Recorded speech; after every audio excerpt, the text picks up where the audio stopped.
Hello gents, Undead here with another battle report, and this will be the first in a series. I'm trying to get something useful out of my Tomb Kings. As many may know, I've decried the awfulness of Kratos' latest Tomb King incarnation for a while, but damn it, I like the toys, so I will make them work. So on with the show. Let's see what we have over here. So we've rolled up Battle for the Pass for this game. I'm facing Lizardmen, a double slant configuration. So starting on the left, moving along, we've got eight skeleton chariots. They're sitting with the flaming banner. We then have what looks like a bone giant. He's a Hyrule Titan. Who knows, maybe GW will eventually actually give us a Hyrule Titan model. But anyway, we have 10 archers in this building, and with them is Katep and a level 2 wizard. Putting them all in there was actually quite a blunder, but we'll see that as the game unfolds. We then have 41 skeletons, hand-opening shields, and led by a king. They're sitting in a nice bus formation. They're there to basically break steadfast. We then have a war sphinx, fiery roar, and next to them we're sitting with the unit of 4 snake knights. Right at the back, looks like a carrion. I left the actual casket model at home. That's a casket of sorts. Okay. We then also see buried over here, I have 2 scorpions and a unit of 2 swarms. Now, conventional wisdom has it that doom scorpions are actually quite useless right now. I'm not convinced. They're definitely not what they were. They're definitely not worth their points right now. But I think they actually have a role to play, so this army is set to test them out. So, from there on with the lizard side of the show. So, I'll start again left to right. We have a unit of 10 skirmishing skinks. We have 6 Saurus cavalry, plus a Saurus Scarvet, who is a battle standard bearer. We have a block of skinks and croxies, a block of Saurus warriors with spears, another block of skinks and croxies, 3 pterodons. Behind them, struggling to actually see what's over there. I think there's even more skinks. Yeah, there's even more skinks. There's a unit of 2 sallies. There's 1 ancient steg with all the blowpipes. Finally, another unit of skink skirmishers, and at the back we have 2 frogs. One's a general, he's got no BSB, both of them have rumination. One has the law of shadows, the other has the law of light. And it's a lot of magic, as we'll be seeing shortly. Okay, on with the show. So, Tomb Kings get first turn, and I'm moving on up. I was a little unsure what to do with these chariots behind the wall, so I decided, well, let's at least get them in a charging position, moving them up so only the back rank is taking dangerous terrain if I charge. Otherwise crowding. You can see his pterodons have moved up with vanguard, so they're right in my face, and I want to try to kill them off before they can do things like dive at my wizards or anything silly like that. Got a second shot here just to show you roughly how close to them as I am. That hill in the middle is an anvil of walls, so flaming attacks from everyone on it are going to be irritating. But yeah, I'm trying to somehow contain this. You can see a problem I've got here is that he actually outnumbers me quite dramatically. And that puts a pressure on me, otherwise he's simply going to outflank me with the skinks and he's just going to start peppering everything. So the pressure's on the wrong in the wrong direction, something I expected and have lamented in great detail. But still I think I can punch a bit of a hole through the middle if I can get there. Magic doesn't see too much of note. It does seem to get extra shots on the skeleton chariots, and they manage to wipe out the pterodons, which is a great boon. And from there onto the lizard response. So here we can see on these far flank the lizards are moving up. They're keeping a fairly solid battle line. This was actually a bit responsive. He initially declared a charge with the Saurus Cav at the knights. It was quite a long charge, but he did have the Blessed Totem of Huanchi, which gives him an extra d6 in his first charge. So on On average dice was slightly unlucky. He still should have made that, but he rolled poorly and actually failed the charge. Quite lucky for me actually, because that unit could have done some heavy damage to the Snake Knights, and them blasting through the Snake Knights and then coming around behind me could have really ruined my day. So quite fortunate, and I should have actually seen that coming. I play Lizards, I do know that banner is sitting here.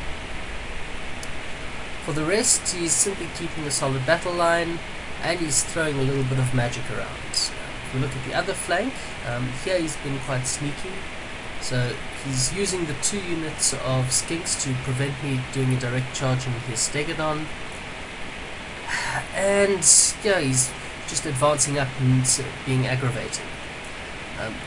He throws a hell of a lot of shooting at my chariots, who I have to concede rolled like utter gods for their saving throws. 5+ saves, my demons don't make saves like this. So he must have put off.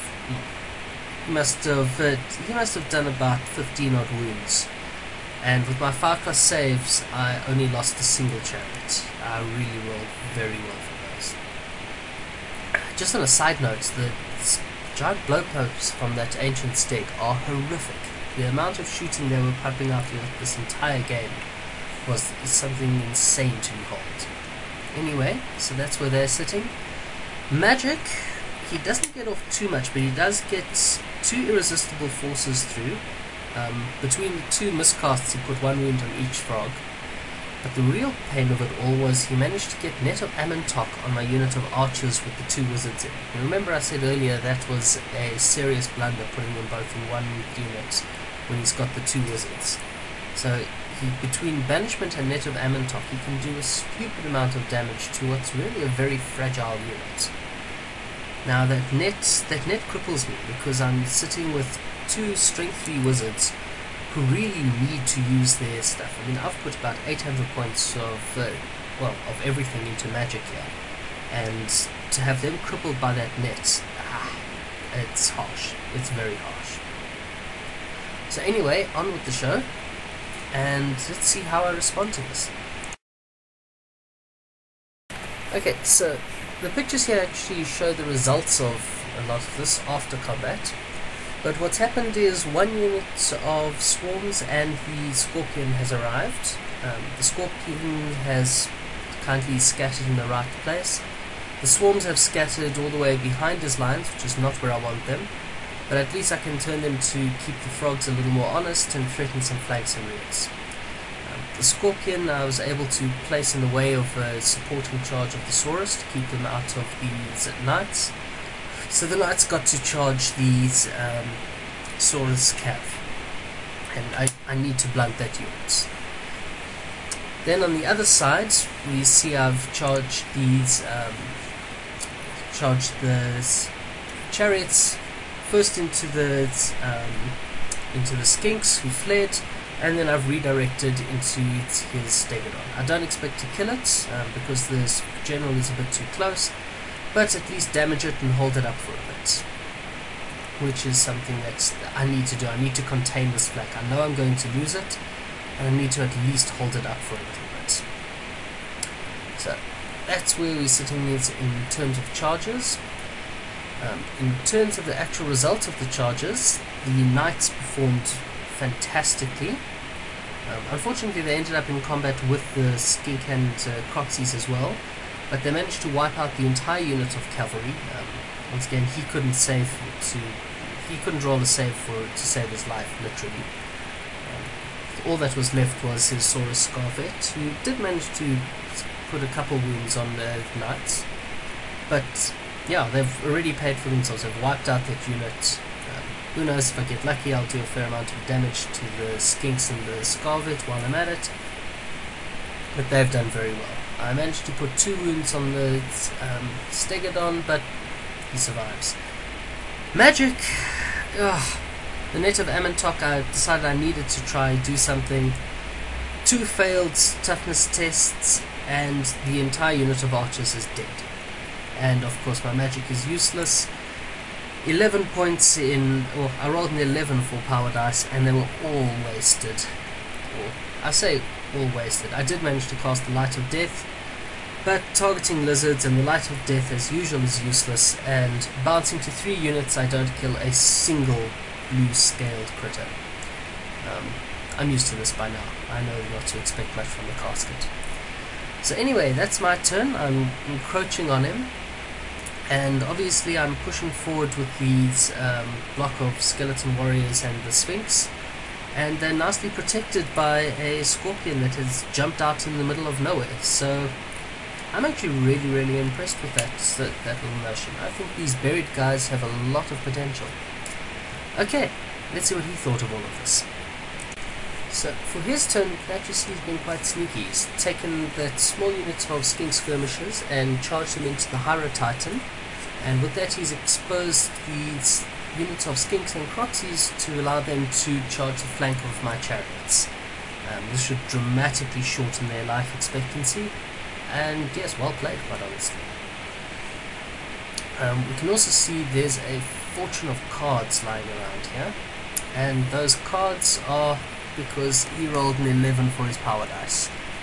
11 for his power dice with 2 ruminating frogs is ridiculous. I saved my scroll to stop him using banishment to kill off both my wizards, and I dispelled something with 6 dispel dice, and despite that he's managed to drop the Snake Knights to toughness 2. He's given weapon skill initiative 10 to his skink and croxy unit. He's given Baronas to the Saurus warriors just because he can, really.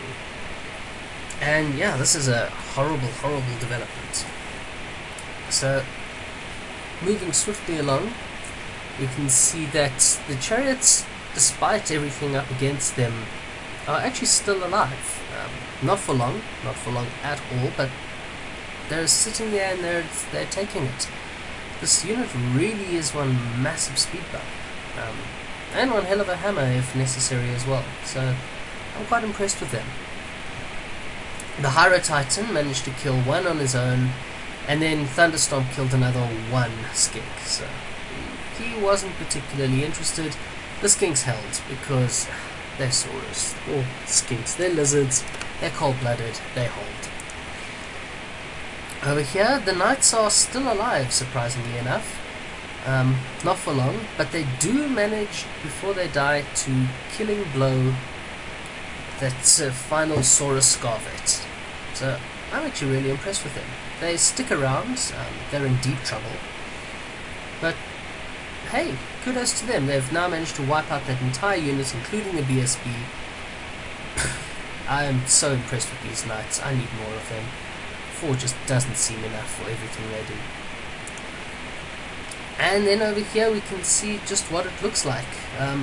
Those salamanders, it's worth pointing out, they've taken 2 wounds at some point from Light of Death. No, it wasn't from Light of Death. They took it from the bound spell from the Hyra Titan while my wizards were useless.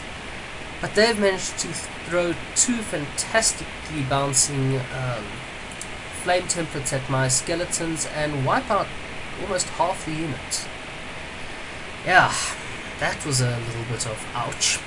So those 2 salamanders have actually put a lot of pressure on me and made this a little bit desperate. Okay, and that's where it stands. On to my next turn.